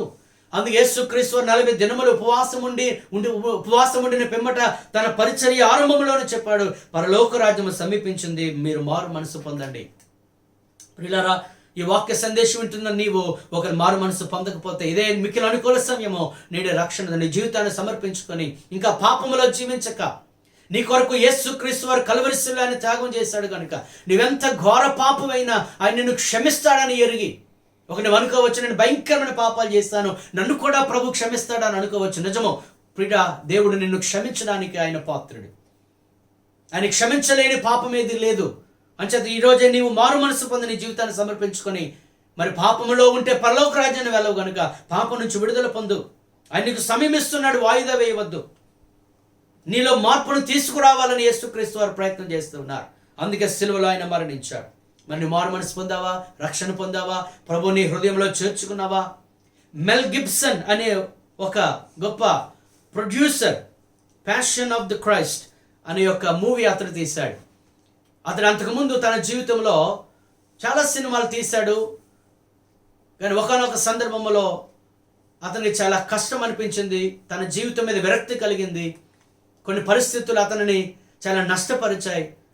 అతను చాలా విరక్తి చెంది ఒక నిర్ణయానికి వచ్చాడు, నేను చచ్చిపోతే మంచిది అని అనుకుని ఆఖరి 36 గంటలు మరి నాకు ఇష్టం వచ్చింది నేను తింటాను, ఇష్టం వచ్చింది నేను చేస్తాను, నేను ఏది చూడాలంటే అది చూస్తాను, ఏం చేయాలంటే అది చేస్తాను అని అనుకుని ఉన్నాడు. ఆఖరి 36 గంటలు నేను జీవించిన తర్వాత నేను చనిపోవాలి అని అనుకున్నాడు మెల్ గిబ్సన్. మరి 36 గంటలు 24 గంటలు గడిచాయి. మరి 24 గంటల తర్వాత ఇంకా గడియలు లేదా గంటలు గడుస్తూ ఉండగా ఆఖరి 12 గంటలు మిగిలి ఉన్నాయి. ఆ 12 గంటలు 24 గంటలు కూడా అతడు హోటల్లోనికి వెళ్ళి అతడు కావలసినవన్నీ కూడా అనుభవిస్తూ ఉన్నాడు. మరి ఆఖరి ఆ కొద్ది గడియలలో అతని యొక్క టేబుల్కున్న డ్రాలో అతడు ఒక పుస్తకాన్ని చూచాడు. ఆ పుస్తకము పచ్చ రంగుతో ఉంది. ఆ పుస్తకాన్ని తెరిచాడు. అందులో ఉన్న మాటలన్నీ చదువుతూ ఉన్నాడు. ఇంకా చదవాలనిపించింది. ఇంకా చివరికి చదివిన తర్వాత అతడు వాచ్ చూసుకుంటే 12 గంటలు దాటిపోయింది. అప్పటికే అతడు సూసైడ్ చేసుకుని చచ్చిపోవాలి. అప్పటికే అతడు ఒక పిస్టల్ తెచ్చుకొని అతడు దగ్గర పెట్టుకున్నాడు. ఆ హోటల్లో చనిపోదాం, ఆత్మహత్య చేసుకుందామని. అతను అనుకున్న సమయం దాటిపోయింది. కారణం ఏంటంటే ప్రియులారా, ఈ మెల్ గిబ్సన్ అని ప్రొడ్యూసరు అతని ఆఖరి దశలో యోహాను సువార్త ఆఖరి 6 అధ్యాయాలు చదివాడు. ఆ పచ్చ పుస్తకం తీసి చదివినవి ఆ యోహాను సువార్త ఆఖరి 6 అధ్యాయాలు. అందులో యేసుక్రీస్తు యొక్క మరణం గురించి వ్రాయబడింది. అప్పుడు అతనికి ఒక జ్ఞానోదయం అయింది. నా కొరకు ఒకరు మరణించారు, నేను మరణించవలసిన అవసరం లేదు.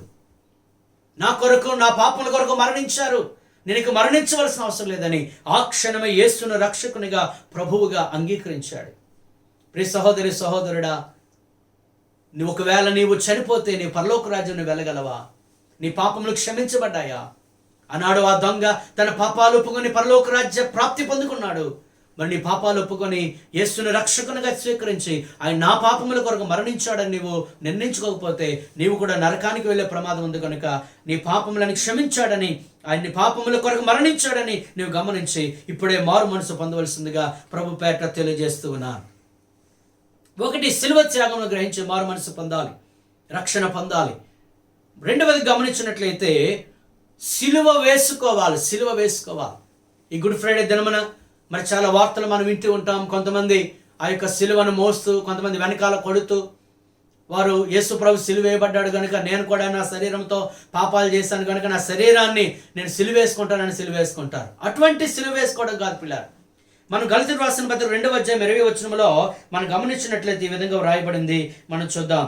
నేను క్రీస్తుతో కూడా సిలువ వేయబడి ఉన్నాను, ఇక జీవించువాడు నేను కాను, క్రీస్తుయే నా యందు జీవించున్నాడు.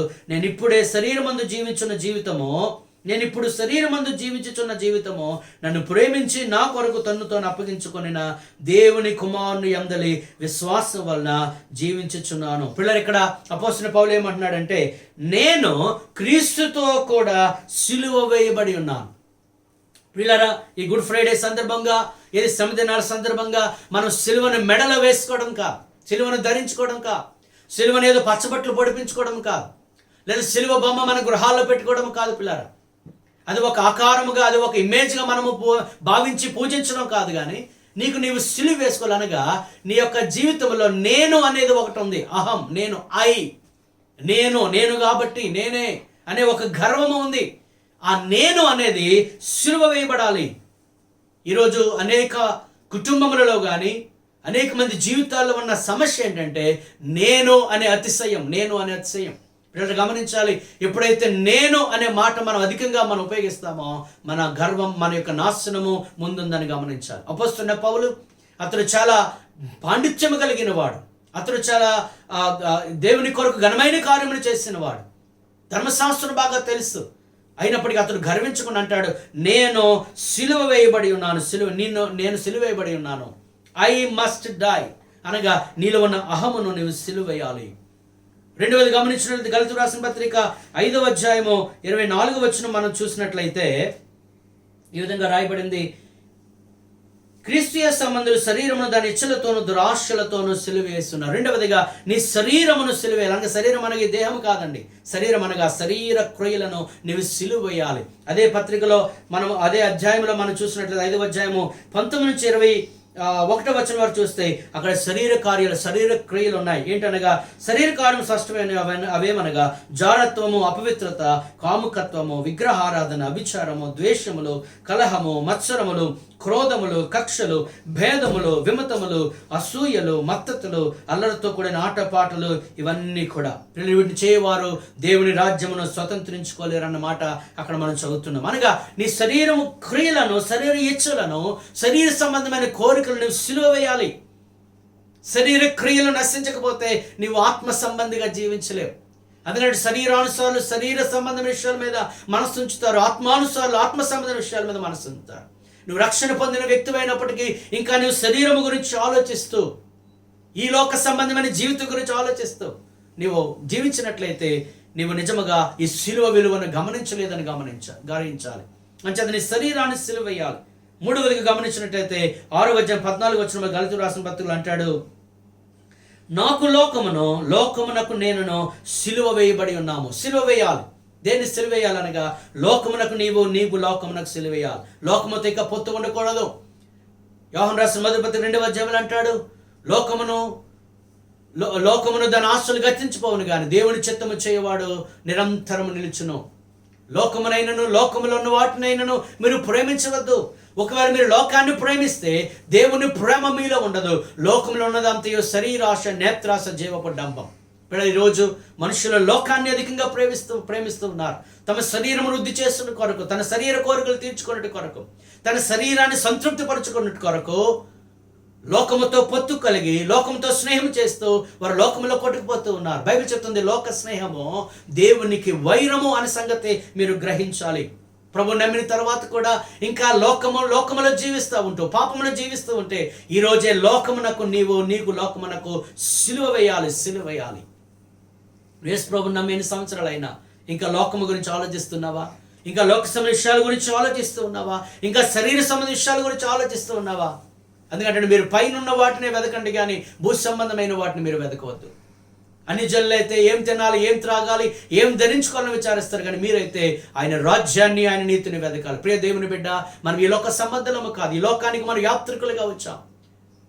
మనం మరణించిన తర్వాత మరలా మన పరలోకమునకు వెళ్ళాలి. అంచేత మన లోకము పరలోకము కనుక పరలోక సంబంధ విషయాల మీద మనం మనస్సు పెట్టాలి. ఒకటి, నీవు సిలువ త్యాగాన్ని గ్రహించి మారు మనసు పొందాలి. రెండవదిగా నీవు సిలువ వేయాలి. దేననగా నేను అనే యొక్క ఆహాన్ని నీవు సిలువ వేయాలి, శరీర ఇచ్చలను సిలువ వేయాలి, అలాగే లోక సంబంధ విషయాలను సిలువ వేసి నువ్వు పరిశుద్ధంగా జీవించాలి. మూడవదిగా కొరింథీయులకు రాసిన మొదటి పత్రిక 1వ అధ్యాయం 23వ వచనంలో మనం గమనించినట్లయితే ఈ విధంగా వ్రాయబడి ఉంది, మేము సిలువ వేయబడిన క్రీస్తును ప్రకటించుచున్నాము. అదే కొరింథీయులకు రాసిన మొదటి పత్రిక 2వ అధ్యాయం 2వ వచనంలో చూసినట్లయితే పౌలు అంటాడు, మొదటి వచనము 2వ వచనం కూడా చదువుకుందాం. సహోదరులారా, నేను మీ యొద్దకు వచ్చినప్పుడు వాక్చాతుర్యముతో గాని జ్ఞానాతిశయముతో గాని దేవుని మర్మమును మీకు ప్రకటించుచు వచ్చిన వాడును కాను. నేను యేసుక్రీస్తును అనగా సిలువ వేయబడిన యేసుక్రీస్తును తప్ప మరి దేనిని మీ మధ్య నెరుగుకుందునని నిశ్చయించుకుంటుని. పౌలు అంటూ ఉన్నాడు, సిలువ వేయబడిన యేసుక్రీస్తు తప్ప మరి దేనిని నేను ఎరగలేదు. నేను వాక్చాతుర్యముతోనో మరి దేనితోనో మీ ఎదుకు రాలేదు. నాకు జ్ఞానాతిశయంతో నేను ప్రకటించట్లేదు, కానీ నేను సిలువ వేయబడిన యేసును నేను ఎరిగి ఉన్నాను కనుక ఆయనను ప్రకటిస్తూ ఉన్నా. సిలువను గూర్చిన వార్త నశించిన వారు వెరుతనము, కానీ రక్షించబడుచున్న మనకు దేవుని శక్తి. మరి సిలువను గూర్చిన వార్త నువ్వు ప్రకటిస్తున్నావా? మూడవదిగా సిలువను గూర్చిన వార్తను ప్రకటించాలి. యేసు క్రీస్తు యొక్క మరణమును మనము ప్రచురం చేయాలి ప్రియులారా. ఎందుకంటే సిలువ ప్రజలను మారుస్తుంది. ప్రజలను ఏవేవో మార్చడం కాదు ప్రియులారా. లోక ఆచారాలు ఒక మనిషిలో ఒక మార్పుని తీసుకురావు. మనుషులో మార్పును తీసుకురావడానికి మనుషులు ఎంతగానో అధికారులు ప్రయత్నం చేస్తున్నారు, కానీ కొంతకాలము బాగానే ఉండొచ్చు, కానీ మరలా అతడు పాపంలో పడిపోతున్న మనిషికి మార్పు రావడం లేదు. అందుకంటాడు, చిరుతపురి తన మచ్చను మార్చుకొనగలదా? కూషు దేశస్థుడు తన చర్మాన్ని మార్చుకొనగలడా? కీడునకు అలవాటు పడిన మానవుడు మేలు చేయవలపడదు. మానవుడు పాపముతో నిండిపోయాడు, కీడు చేయడం అతను తెలుసు. అయితే అతను కీడు నుండి విడిపించబడి, పాపం నుంచి విడిపించబడి పరిశుద్ధంగా జీవించాలంటే సిలువ మాత్రమే మారుస్తుందన్న సంగతి మనం గమనించాలి. గొప్ప దైవజనుడు, ఆయన అనేకమైన క్రూసైడ్లో వాక్యం చెప్పేవారు. వేల కొలది ప్రజలు ఆయన వాక్యం అయిపోయిన ఆల్టర్ కాల్కి వచ్చి యేసుప్రభు రక్షకునిగా ప్రభుగా అంగీకరించేవారు. మరొక సందర్భంలో మరి గొప్ప సందేశాన్ని అతను ఇచ్చారు. కానీ ఆల్టర్ కాల్ ఇచ్చినప్పుడు ఎవరు కూడా అతనికి ఆ ఆల్టర్ కాల్ స్పందించి ముందుకు రాలేదు. అప్పుడు అతని స్నేహితుడిని అడుగుతూ ఉన్నాడు ఆ దైవజనుడు, అయ్యా నేను ఎంత మంచి ప్రసంగం చేశాను, కానీ ఎందుకు ప్రజలు ప్రభువుని స్వీకరించలేదు, ఎందుకు వారు ఇంతకు ముందులాగా రాలేదంటే అతను చెప్పాడు, అయ్యా నీ ప్రసంగం అంతా చాలా బాగుంది, కానీ ఆ ప్రసంగంలో సిలువను గూర్చి నువ్వు ప్రకటించలేదు. అదే అపోస్తలుడైన పౌలు అంటాడు, వాక్చాతుర్యంతో ప్రకటించిన, ఏదేదో గొప్ప గొప్ప ఉదాహరణలు చూపించి ప్రకటించిన పిల్లరా, ఆ సిలువ మాత్రమే ప్రజలను మారుస్తుంది. అంచేత let us share the cross of Christ. యేసు క్రీస్తు యొక్క సిలువను ఇతరులకు ప్రకటించుదాం. సిలువ వేయబడిన క్రీస్తుని ప్రకటించుదాం. స్వస్థత ఇచ్చే క్రీస్తుని కాదు, ఆరోగ్యం ఇచ్చే క్రీస్తుని కాదు, ఆనందం ఇచ్చే క్రీస్తుని కాదు పిల్లరా. సిలువ వేయబడిన ఏ సిలువ యందు యేసుక్రీస్తు మరణించాడో, ఏ సిలువ యందు ఆయన ప్రాణత్యాగం చేస్తాడో ఆ సిలువ మనుషులకు విలువ తెస్తూ ఉంది. ఈ 40 దినములు ఏదో ఒక లెంట దినాలు పాటించేస్తామని కాదు, నీలో మార్పు వచ్చిందా? సిలువ విలువను గమనించావా? లేకపోతే సిలువ శక్తిని గమనించి ఆ సిలువ సువార్తను ప్రజలకు ప్రకటించారు. అనేక మంది మిషనరీలు పిల్లారా ప్రాణములు సైతము లెక్క చేయకుండా వారు ప్రాణాలొడ్డి సైతము వారు సిలువను గురించి ప్రకటించారు. మరి నువ్వు ప్రకటించావు? ఎంతమందిని ప్రభు యొద్దకు నడిపించావు? నేను యేసు ప్రభు నమ్మి చాలా సంవత్సరాలైందని ఒకరు గొప్పగా చెప్పుకోవచ్చు, కానీ ఎంతమందికి సువార్తను ప్రకటించి ప్రభు యొద్దకు నడిపించావు? సిలువను గురించిన వార్త నువ్వు ప్రకటించాలి. ఈ 40 దినాలు అయిపోయిన తర్వాత మరి మనము స్తబ్దుగా ఉండిపోవడం కాదు, కానీ ప్రతి దినము కూడా అనుదినము కూడా సిలువ వాడిని క్రీస్తును మనం ప్రకటించాలి. ఆఖరిగా సిలువను మనం మోయాలి. You have to carry the cross. ఈ సిలువ ఎవరి సిలువ వారే మోయాలి? లోకస్వార్త 14:27 ఎవడైనను తన సిలువ ఎత్తుకొని నన్ను వెంబడింపనివాడు నాకు పాత్రుడు కాడు. ఎవరి సిలువ వారికే ఉన్నది. ఇతరుల సిలువ నీవు మోయలేవు. నీ సిలువ నీవే మోయాలి. ఎవరికి సరిపడే శ్రమలు వారికి ఉన్నాయి. యేసు క్రీస్తు కొరకు శ్రమ పడడం సిలువ అనగా శ్రమలకు సాదృశ్యం. కేవలం ఆశీర్వాదము పొందడం మాత్రమే కాదు, ఆ సిలువ శ్రమలు నీవు నేను అనుభవించాలి. Unless you bear the cross you cannot wear the crown. నువ్వు సిలువను మోయకుండా, సిలువను భరించకుండా నీకు కిరీటము ధరింప చేయబడదన్న సంగతి మనం గమనించాలి. యేసుక్రీస్తు ఎప్పుడైతే సిలువను సహించాడో, సిలువను భరించాడో, సిలువను మోసాడో, ఆయన శ్రమ పడిన తర్వాత, ఆయన మరణించి తిరిగి లేచిన తర్వాత పరలోకమునకు ఆరోహణమై అన్ని నామముల కంటే పై నామముగా ఆయన హెచ్చింపబడ్డాడు. పిల్లరా, మరి సిలువ అనే మాట మనం గమనించినట్లయితే కొత్త నిబంధన గ్రంథంలో మొట్టమొదటిగా ఎక్కడ వ్రాయబడిందంటే మార్కు సువార్త 10:38 అంటాడు, సిలువ మోయాలి అనే మాట అక్కడ చదువుతున్నాం. ఒకసారి ఆ మాట మనము ధ్యానం చేద్దాం.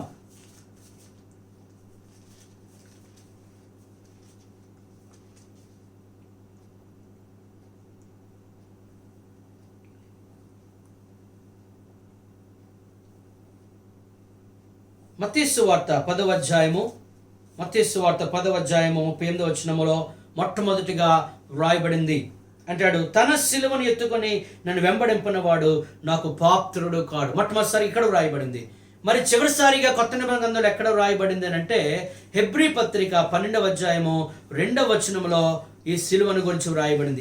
ఇది కొత్త నిబంధన గ్రంథంలో రాయబడిన ఆఖరిసారి వ్రాయబడిన మాట సిలువను గురించి. 12:2 ఈ విధంగా వ్రాయబడి ఉంది, తన ఎదుట ఉంచబడిన ఆనందము కొరకై అవమానం నిర్లక్ష్య పెట్టి సిలువను సహించి దేవుని సింహాసనం యొక్క కుడిపార్శ్వమున ఆసీనుడై ఉన్నాడు. గమనించాలి పిల్లారా, అక్కడ మొదటిగా సిలువను మోయాలి. ఇక్కడ గమనించినట్టు మన తన ఎదుట ఉంచబడిన ఆనందం అనగా బహుమానం. సిలువను సహించకుండా, సిలువను మోయకుండా మనకు బహుమానము రాదు. ఇదిగో వాని క్రియ చొప్పున ప్రతి వానికి ఇచ్చుటకు సిద్ధపరిచిన జీతమును యేసు క్రీస్తు రెండవసారి ఆయన వచ్చినప్పుడు మన కొరకు తీసుకురాబోతున్నా.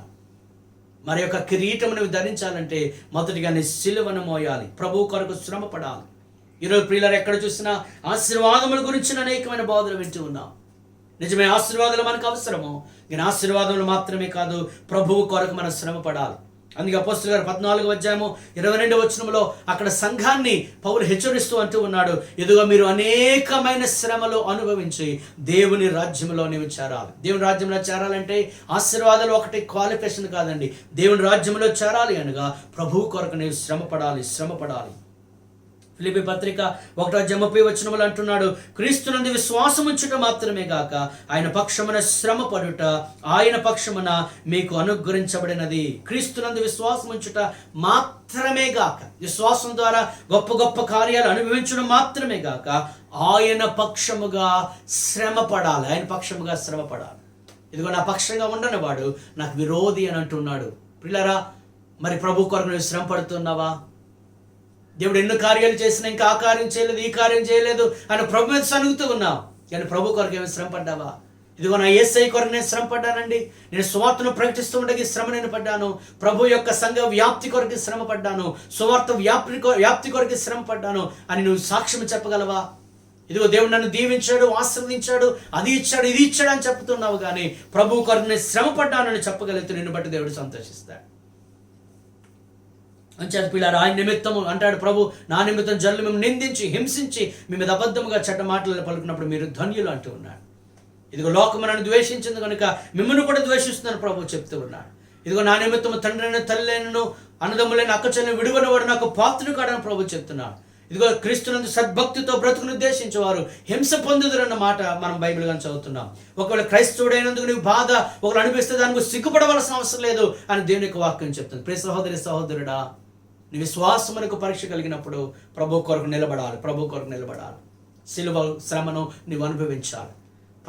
మనందరి కొరకు ప్రభువే శ్రమ పడినప్పుడు నేను ప్రభు కొరకు శ్రమ పడవలసి ఉంది. హెబ్రీ పత్రికలు అంటాడు, అనేక మంది శ్రమ పడ్డారు, వారందరూ గొప్ప సాక్షి సమూహముగా మనకు కనబడుతూ ఉన్నారు. పిల్లారా, యేసు ప్రభు ఇచ్చిన ఒక ఆశీర్వాదకరమైన జీవితాన్ని మనం జీవిస్తూ హాయిగా ఈ లోకములో మనము ఉండడము కాదు కానీ పిల్లారా, యేసు ప్రభు కొరకు మనం శ్రమ పడాలి. ఇదిగో 12వ హెబ్రీ పత్రికలు అంటే ఎంత గొప్ప సాక్షి సమూహం. ఈ సాక్షి సమూహము ఎవరనగా విశ్వాసవీరులు వారి గురించి అంటాడు 11:33 నుంచి, వారు విశ్వాసము ద్వారా రాజ్యమును జయించిరి, నీతికారమును జరిగించిరి, వాగ్దానములను పొందిరి, సింహముల నోలను మూసిరి. 34 అగ్ని బలమును చలార్చిరి, ఖడ్గదాన్ని తప్పించుకున్నరి, బలహీనులుగా ఉండి బలపరచబడిరి, యుద్ధములో పరాక్రమశాలులైరి, అన్యుల సేనలను పారద్రోలిరి. 35 స్త్రీలు మృతులైన తమ వారిని పునరుత్థానం మరల పొందిరి, కొందరైతే మరి శ్రేష్టమైన పునరుత్థానం పొందుగారు, విడుదల పొందనులక యాతన పెట్టబడిరి. విశ్వాసంతో వారు చేసిన కార్యాలు ఉన్నాయి. అదే విశ్వాసంతో ప్రభు కొరకు వారు శ్రమ పడ్డారు. 36 మరికొందరు తిరస్కారములను, కొరడా దెబ్బలను, మరి బంధకములను, ఖైదును అనుభవించిరి, రాళ్లతో కొట్టబడిరి, రంపములతో కోయబడిరి, శోధింపబడిరి, ఖడ్గముతో చంపబడిరి, గొర్రె చర్మములను మేక చర్మములు వేసుకుని దరిద్రులై ఉండి శ్రమపడి హింస పొందొచ్చు, అడవుల్లోను కొండల మీదను గుహల్లోను సొరంగములోను తిరుగులాడచ్చు సంచరించినట్టు వారికి లోకము యోగ్యమైనది కాదు. పిల్లలు, లోకము మనకు శాశ్వతం కాదు. ప్రభు కొరకు శ్రమపడైనా పర్వాలేదు, మన పరలోక రాజ్యానికి వెళ్ళవలసిందే. నువ్వు యేసుని నమ్మిన నీవు ప్రభు కొరకు నువ్వు శ్రమపడి ఆ సిలువను నువ్వు భరించాలి. అప్పుడే ప్రభువుకి నీ బట్టి దేవునికి మహిమ కలుగుతుంది. పిల్లారా, మనం గమనించాలి, గుడ్ ఫ్రైడే దినమున ఆయన త్యాగాన్ని, సిలువ మీద చేసే త్యాగాన్ని గ్రహించి ఇప్పుడు వారు మారుమనసు పొందకపోతే మారుమనసు పొంది నీ జీవితాన్ని ప్రభు సమర్పించుకో. మన మరణం ఎప్పుడో తెలియదు. నీ మరణించడానికి ముందు నీ పాపాల నుంచి విడుదల పొందు. రెండవదిగా సిలువను వేయాలి, అనగా నేను అనేదాన్ని, అనగా అహాన్ని సిలువ వేయాలి, నీ శరీరెచ్చులను సిలువ వేయాలి, లోకాన్ని నువ్వు సిలువ వేయాలి. మూడవదిగా సిలువను గూర్చి ప్రకటించాలి, సువార్తను ప్రకటించాలి. ఆ భాగ్యం దేవుడు మనకిచ్చాడు. అనేక మంది రక్షణ నడిపించాలి. ఆఖరిగా ఆ సిలువ నేను భరించాలి, మోయాలి. మరి గుడ్ ఫ్రైడే దినమందు ఏదో ఆచారముగా మనం ఏదో ఈ వాక్య సందేశం వినడం కాదు కనిపించారా, మన జీవితాన్ని సమర్పించుకొని, మన జీవితాన్ని ప్రభువుకి అప్పగించుకొని మనము కొద్ది నిమిషాలు ప్రార్థించేద్దాం. ప్రభువా, నీ కొరకు జీవించుటకు సహాయం చేయండి, నీ కొరకు బ్రతుకుటకు సహాయం చేయండి అని ప్రభు సన్నిధిలో మనము ప్రార్థించేద్దాం. దయచేసి అందరూ కూడా మీరున్న చోటనే మీ తలలు వంచండి, కళ్ళు మూసుకోనండి, ప్రార్థనలో ఏకీభవించవలసిందిగా కోరుది. ఈ వాక్యము మన వినికిడిలో పరిశుద్ధాత్మ దేవుడు ఆశీర్వదించునుగాక. కొద్ది నిమిషాలు ప్రార్థించేద్దాం. మీ హృదయాలు ప్రభు సమర్పించుకుని, ప్రభువా, నా కొరకు నీవు మరణించావు తండ్రి. నా కొరకు నీ ప్రాణత్యాగాన్ని చేస్తావయ్యా. నా కొరకు నీ రక్తమంతటిని ప్రభు నీవు చిందించావు తండ్రి. నా హృదయాన్ని సమర్పించుకుంటూ ఉన్నా నైనా, ఏ పాపం నేను మానివేయాలని, ఏ పాప నుంచి విడుదల పొందాలని నీవు మరణించావో నేను గమనించు ప్రభు. పాపాలు ఒప్పుకుంటున్నానని ప్రభు సన్నిధిలో ప్రార్థించేయండి. మరి సిలువను గుర్చిన వార్త ప్రకటించుటకు, అలాగే సిలువ శ్రమను భరించుటకు, సిలువను సహించుటకు, యేసు నమ్మావని నిన్ను ఎవరైనా హింసిస్తున్నారా, నేను దూషిస్తున్నారా, నీ గురించి చెడ్డ మాటలు పలుకుతూ ఉన్నారా, నిన్ను హేళన చేస్తూ ఉన్నారా, ప్రియ సహోదరి సహోదరుడా, నీవు బాధపడవద్దు, నీవు భయపడవద్దు. నిన్నే కాదమ్మా, నిన్నే కాదు ప్రియ సహోదరి, నిన్నే కాదు ప్రియ సహోదరుడా, మనందరికి ముందుగా యేసుక్రీస్తును కూడా హింసించాడు. తన సొంత వారు కూడా ప్రభువుని ద్వేషించిన సందర్భాలు ఉన్నాయి.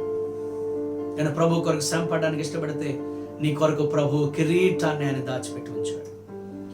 పౌలు ఎంతో శ్రమ పొందాడు, పౌలు ఎంతో శ్రమ పొందాడు, పౌలు ఎంతో శ్రమ పొందాడు. అంటున్నాడు, ఇదిగో నాకు ఇక మీదట నాకు నీతి కిరీటం, మంచి పోరాటం నేను పోరాడాను, నా విశ్వాసమును కాపాడుకున్నాను, నా పరుగు కడముట్టించాను. నీ విశ్వాసం పరీక్ష కలుగుతుందా? అది ఒక సిలువ అని గమనించు. ప్రియ సహోదరి సహోదరి, ఏ సిలువని మోస్తూ ఉన్నావో నీకు తెలుసు. ఇది ఇక నేను మోయలేను అనవద్దు. ప్రభు అనుమతించిన శ్రమను నీవు భరిస్తూ సిలువ ఎదుటని పెట్టుకొని అవమానం నిర్లక్ష్య పెట్టి ఆ సిలువ శ్రమ పడిన తర్వాత గొప్ప భాగ్యం ప్రభు మనకి ఇవ్వబోతున్నాడని, పరలోక రాజ్య సంబంధమైన ఆశీర్వాదంతో ప్రభు దీవిస్తాడని నమ్మచ్చు. నీ హృదయం ప్రభు సమర్పించుకొని ప్రభు గుడ్ ఫ్రైడే దినమందు నీ పాపములనే ఒప్పుకొని పరిశుద్ధముగా జీవిస్తూ కల్వరి సిలువలో నీ కొరకు నా కొరకు ఆకాశానికి భూమికి మధ్య వేలాడిన యేసయ్యను చూస్తూ, ప్రభా నా కొరకు నీవు మరణించావు తండ్రి, నా కొరకు నీ రక్తాన్ని చిందించావు, నా హృదయాన్ని సమర్పించుకుంటున్నానని ప్రభు సన్నిధిలో మన జీవితాన్ని సమర్పించుకుంటూ మనము ప్రార్థన చేద్దాం. హల్లెలూయా, హల్లెలూయా.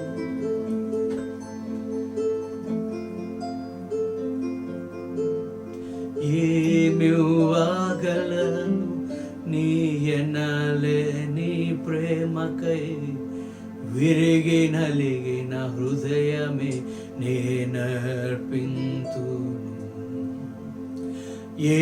ఏమివ్వగలను నీ ఎనలేని ప్రేమకై, విరిగి నలిగిన హృదయమే నేనర్పింతును. అవును, ప్రభు మన కొరకు తన ప్రాణాన్ని ఇచ్చాడు. ఆయనకి ఏమి ఇచ్చినా తీర్చుకోలేదు. మన హృదయాలు సమర్పించుకుందాం, మన జీవితాలు అప్పగించుకుందాం, ప్రార్థన చేసుకుందాం. ప్రేమ కలిగిన తండ్రి, కృపగల ప్రభువా, నీ పరిశుద్ధ నామానికి వందనాలు. ఈ గుడ్ ఫ్రైడే దినమందు మా జీవితాలు మీకు సమర్పించుకుంటున్నాం తండ్రి. పాపముల చేత అపరాధముల చేత చచ్చిన వారమై నాశనమునకు వెళ్ళుటకు జోగుతున్న మమ్ములను రక్షించు నిమిత్తం ఈ లోకానికి వచ్చావు. మధ్యవర్తిగా దేవుని యొద్దకు మేము వచ్చుటకు కలువరి సిలువలో నువ్వు త్యాగాన్ని చేస్తావు. అందరి బట్టి వందనాలు. నువ్వు కలువరి సిలువలో చేసిన ఆ యొక్క ప్రాణ త్యాగాన్ని జ్ఞాపకం చేసుకుంటూ, మా కొరకు బలి అయిన ఆ యొక్క విధానాన్ని మేము జ్ఞాపకం చేసుకుంటూ ధ్యానం చేస్తాం. నేను స్తుతిస్తున్నాం తండ్రి. మరొకసారి మా హృదయాలు సమర్పించుకుంటున్నాం. నీ సిలువను మోస్తూ నీ కొరకు శ్రమ పడుతూ అనేక మంది భక్తులు నీ కొరకు శ్రమ పడ్డారు తండ్రి, నీ కొరకు ప్రయాసపడ్డారయ్యా, నీ కొరకు తమ ప్రాణాలు ఇవ్వడానికైనా తెగించారు, నీ కొరకు నిలబడ్డారు ప్రభు. విశ్వాసమైన మేము విశ్వాస త్యాగము చేయకుండా అంతము వరకు నమ్మకంగా ఉండి ఏ పరలోక రాజ్యం ఇచ్చుట కొరకు పరలోకాన్ని విడిచిపెట్టి లోకానికి వచ్చి మా కొరకు మరణించి సమాధి చేయబడి తిరిగి లేచావో, ఏ పరలోకంలో చేర్చుట కొరకు మరలా నువ్వు రాబోతూ ఉన్నావో, అంతము వరకు నిన్ను గట్టిగా పట్టుకుని నిన్ను వెంబడించుట కృప చూపండి. ఈ వాక్య సందేశం ఉన్న ప్రతి ఒక్క వ్యక్తిని, ప్రతి బిడ్డను మీరు దీవించండి ప్రభు. ప్రతి ఒక్క హృదయంలో సంతోషము సమాధానం నింపండి. నిత్య జీవపు ఆశీర్వాదం నింపండి. పరలోక సంబంధమైన ప్రతి ఆశీర్వాదము నీ బిడ్డలకు కలుగునుగాక. ఆశీర్వదించండి, కృప చూపండి. సమస్తమైన మహిమ ఘనత ప్రభావం మీకు ఒక్కరికి ఆరోపిస్తూ ఈ రీతిగా గుడ్ ఫ్రైడే ఆరాధన జరిపించడం మీరు చూపిన కృపను బట్టి వందనాలు చెల్లిస్తూ యేసు నామమున అడిగి వేడుకొనిచున్నాము మా పరమ తండ్రి. ఆమేన్, ఆమేన్. మన పరమ తండ్రి అయిన దేవుని ప్రేమ, ప్రభువును రక్షకుడైన యేసుక్రీస్తు వారి యొక్క కృప, పరిశుద్ధాత్మని యొక్క అన్యోన్య సహవాసము, సమాధానము, సంతోషము కూడిన మనకు సకల పరిశుద్ధులకు సదాకాలము తోడై ఉండి నడిపించునుగాక. ఆమేన్. ఆమేన్.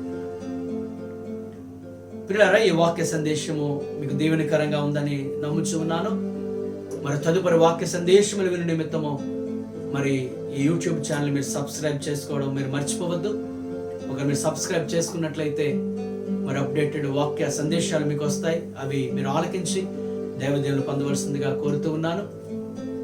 దేవుడి మాటలను మన వినికిడిలో దీవించునుగాక. దేవుడి మిమ్ములను, మీ కుటుంబములను శుభ శుక్రవారపు ఆశీర్వాదములతో ఆశీర్వదించునుగాక. ఆమేన్.